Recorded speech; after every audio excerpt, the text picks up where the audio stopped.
Halo Sobat Bisnis, gelontoran dana pemerintah melalui PMN kepada perusahaan plat merah dalam 5 tahun terakhir menebal. Bahkan di tahun depan, Kementerian BUMN telah menyodorkan untuk pemberian PMN senilai 57,9 triliun rupiah untuk 10 BUMN. Besarnya PMN ini kemudian menjadi perhatian banyak kalangan. Legislator bahkan meminta untuk memberikan pengawasan yang lebih ketat kepada korporasi-korporasi yang menerima PMN. Di sisi lain, BPK menyatakan bahwa di tahun 2015 hingga di tahun 2016 penyerapan PMN terhadap 13 BUMN ini belum optimal. Padahal seharusnya seyogyanya pemberian dana PMN ini dapat meningkatkan kinerja dari BUMN tersebut, bukan sebaliknya, justru memberikan beban. Inilah Fokus Bisnis tambahan modal negara.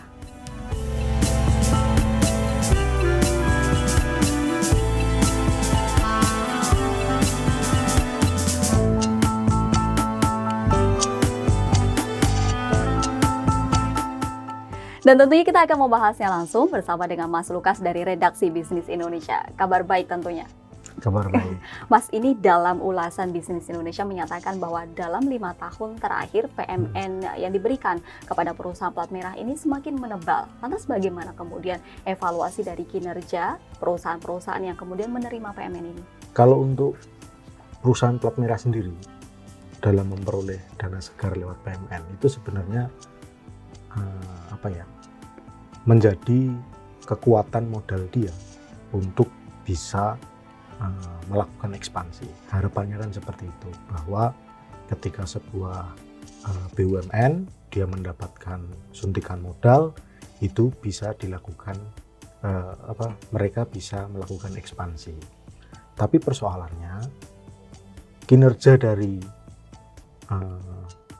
BUMN tadi ternyata tidak sepenuhnya positif gitu loh. Nah, ini menjadi catatan juga dari berbagai pihak termasuk BAKN gitu ya, bahwa korporasi yang sudah memperoleh suntikan modal negara ada juga yang bergelut dengan ekuitas negatif, salah satunya Garuda Indonesia gitu. Nah, apa sih ekuitas negatif itu?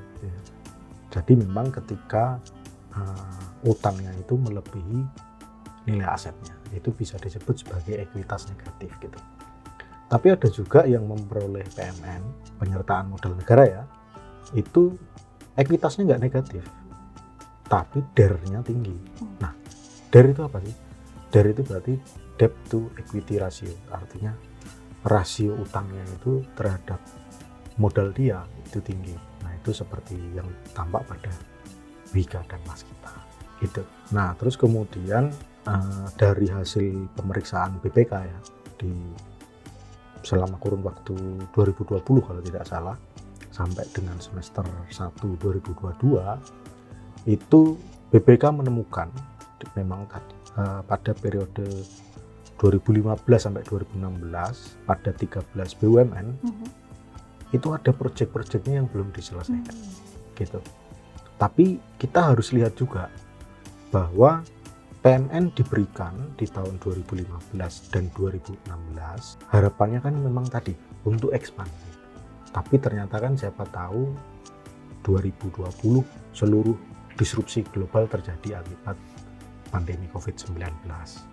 Apakah ini berkorelasi atau tidak? Nah, ini yang juga patut dicermati. Memang itu salah satu yang membuat proyek itu belum selesai.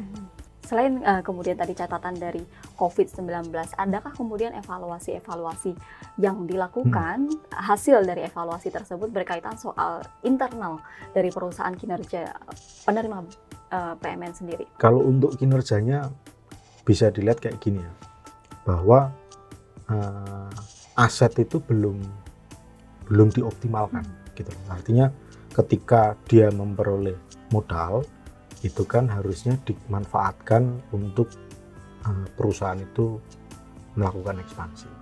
Tapi pada prakteknya memang itu tidak dioptimalkan. Artinya belum secara optimal gitu. Nah, apa sih yang membuat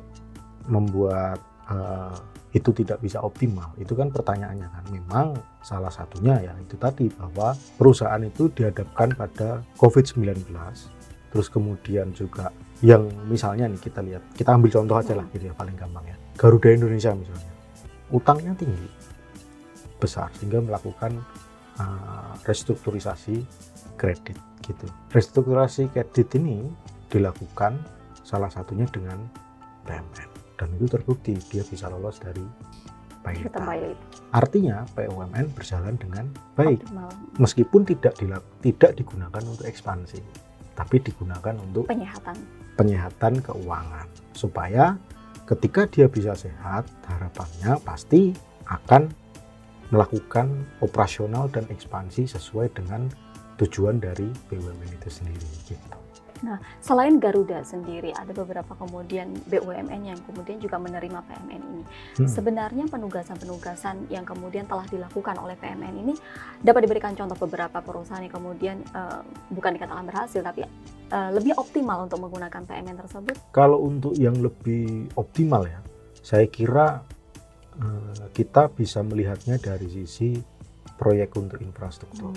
Memang beban dari BUMN infrastruktur, dalam hal ini Hutama Karya memperoleh PMN yang cukup besar ya, bahkan rasionya kalau dibanding dengan BUMN yang lain paling besar adalah Hutama Karya. Tapi kita melihat dulu nih koridornya, bahwa sejak era pertama Presiden Joko Widodo, infrastruktur itu kan menjadi utama. Tujuannya untuk apa? Untuk melakukan pemerataan ekonomi, sehingga dibangunlah infrastruktur Jalan tol gitu ya. Mulai dari jalan tol, infrastruktur pelabuhan, bandara dan sebagainya.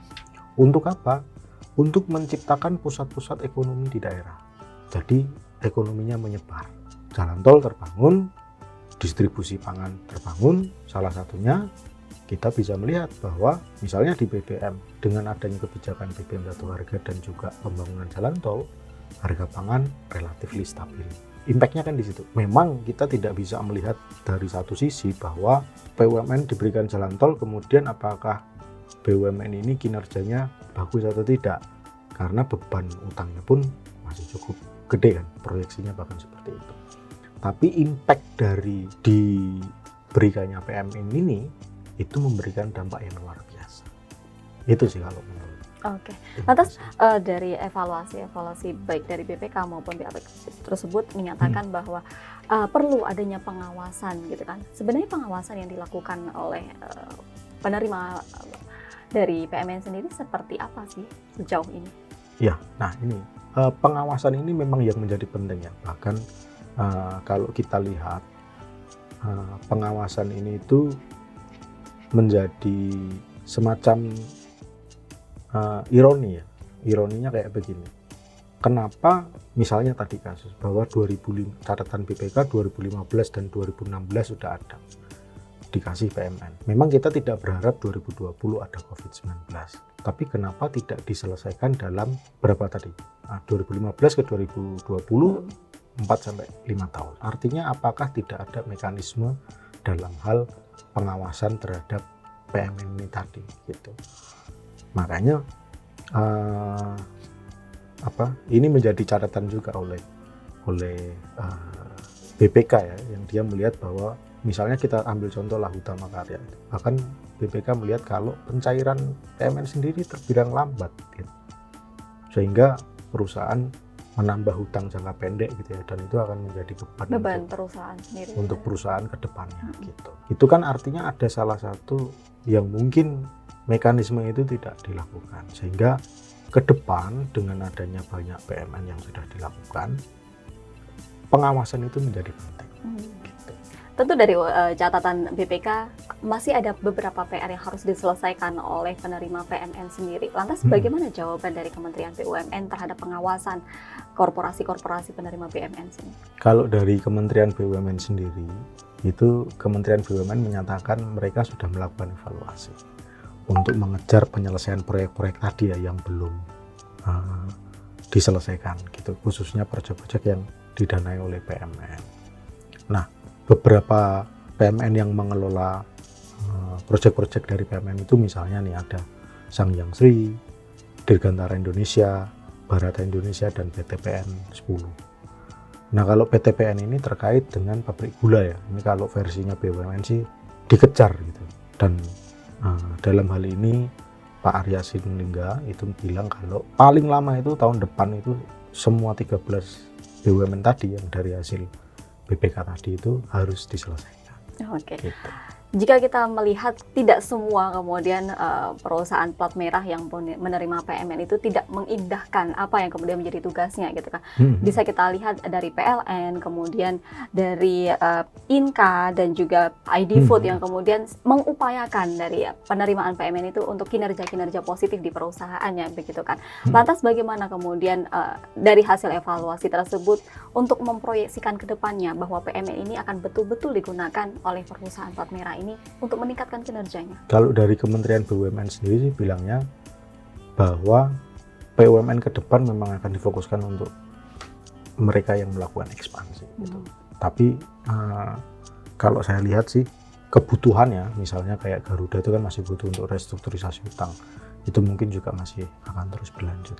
Tapi utamanya hanya untuk ekspansi gitu.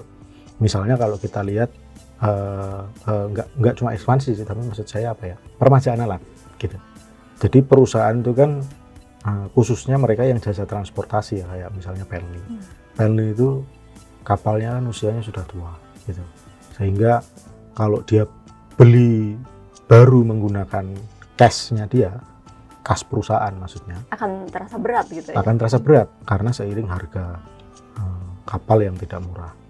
Kalau dia mau mengambil utang perbankan, itu juga membebani keuangan juga. Maka salah satunya ya menggunakan PMN itu.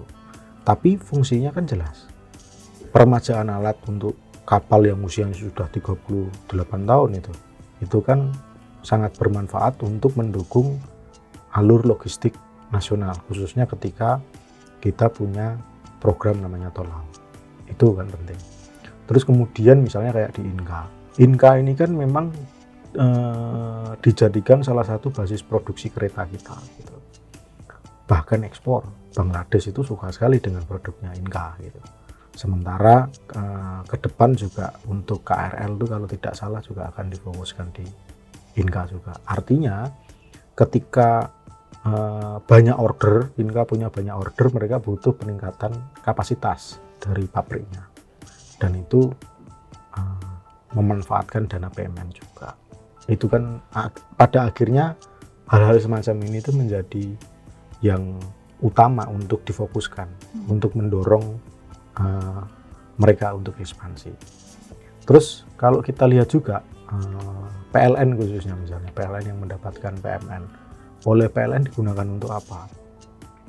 Infrastruktur ketenaga listrikan itu kan belum merata ya. Kalau kita lihat banyak yang belum tersambung.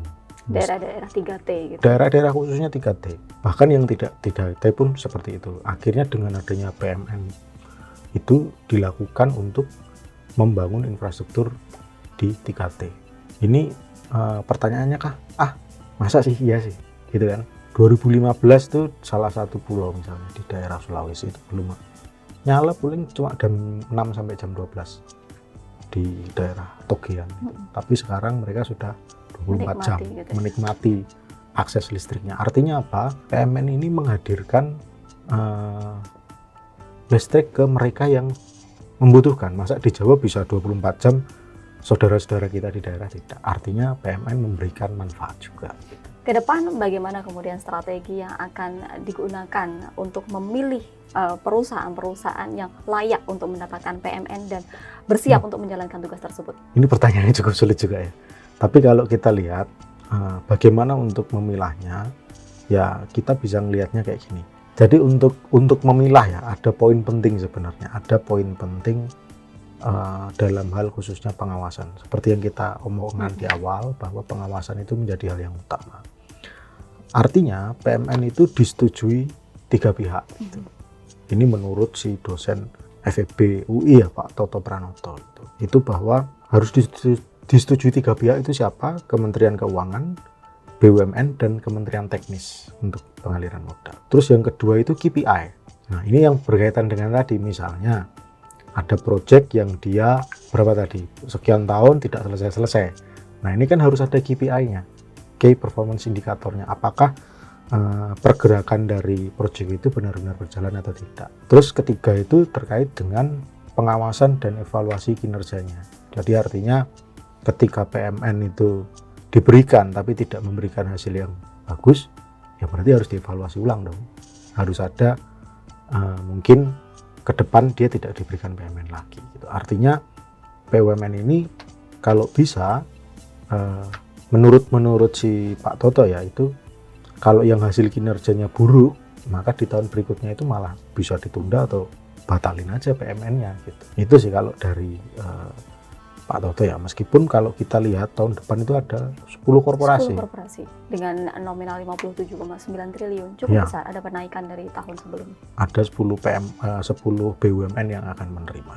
Tapi kalau kita bedah, itu kan ada PLN, Utama Karya, terus Pelni, terus juga IFG, terus Inka, Rekin, ID Food. Ini kan sebenarnya sentral semua menurut saya. Oh, termasuk juga ada juga Wika, HK, dan juga.